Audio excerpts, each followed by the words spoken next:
Get ready for dictation. Start.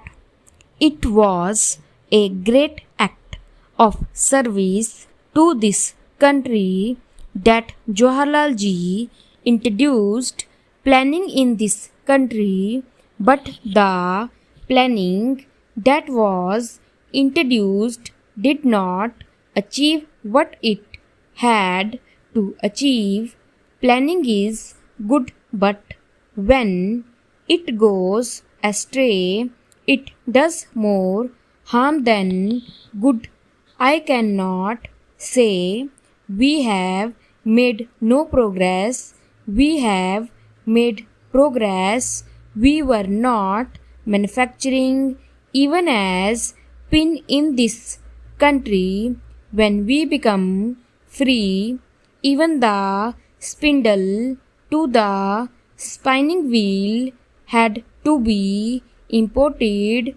That position has changed, and we are producing not only steel, aluminium, or all the materials of the railway or sugar machinery or electric machinery.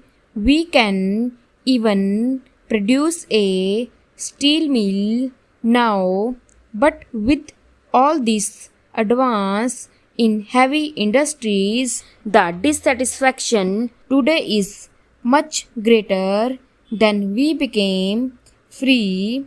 While prosperity in some sections has increased substantially or even perceptible when it is compared to the progress made by the affluent people, there is a great dissatisfaction because their expectation, which is not very high in my view, is not fulfilled, and this is where planning has not succeeded in creating conditions which would remove this dissatisfaction and create a feeling of not only satisfaction but an atmosphere of hope and courage, so that we may face our problems with great confidence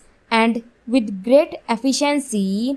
Heavy industries are necessary to some extent, especially in items like the railway materials or electric machinery or other machinery or steel or aluminium or metals or machines required for these purposes. Consumer goods, which are far more essential for the poor and not only for the every person in society, are uneconomic to produce in heavy industries. They can be more conveniently produced, more easily produced, and produced with much less capital per capita or per man employed in small and cottage industries than in the bigger industries. This is a controversial subject. In a heavy industry, to employ one man requires a capital of anything between rupees 25,000 and rupees 1,50,000, whereas for cottage industries the investment per person employed would not exceed rupees 500. It may be less than that in many cases, and the employment problem in this country is a most serious problem, because without removing unemployment we can never bring in happiness for our people. Therefore, we must fight it. on a war footing. All this requires full attention and a change in attitude to planning as regards priorities, also as regards methods. All this has happened because we begin to imitate the West and the Western affluent methods. They are good for them, but they are not good for us. Whatever is good in them we can certainly take and we should take. We cannot think we know everything and we have nothing to learn. We have much to learn from every person. The wisest man has to learn something from even a child.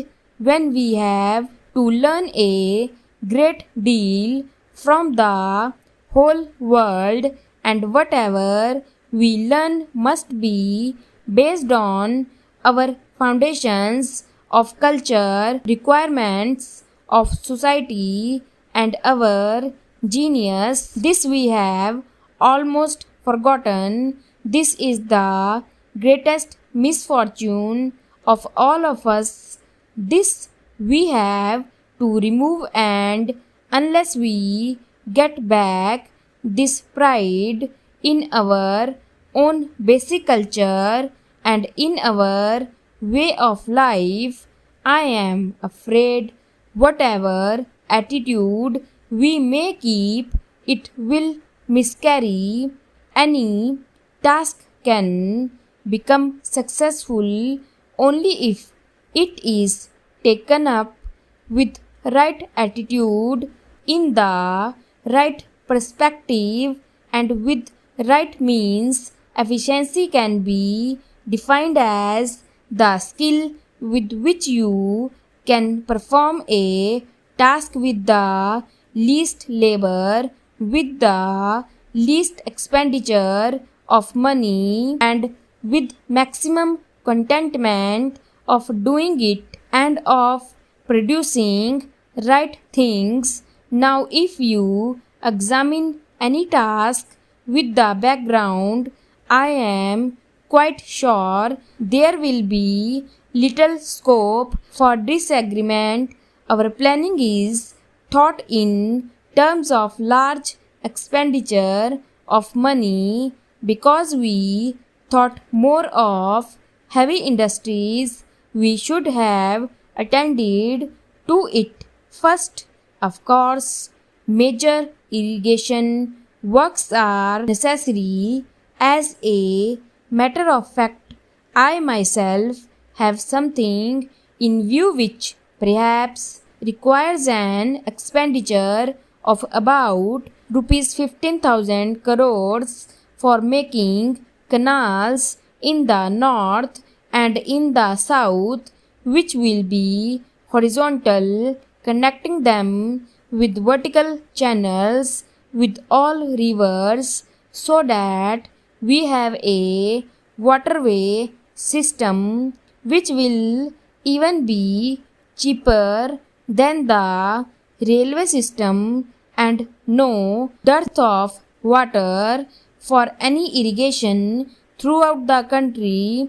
As a matter of fact, there was scheme with the East India Company and the British government earlier before the railways had been planned, and there was a scheme for improving the waterway system or having waterway system for transport and for irrigation, but they found that if that was taken up, they will have very little to import from England, and therefore they decided in favor of railways, where everything was imported from the Britain. Stop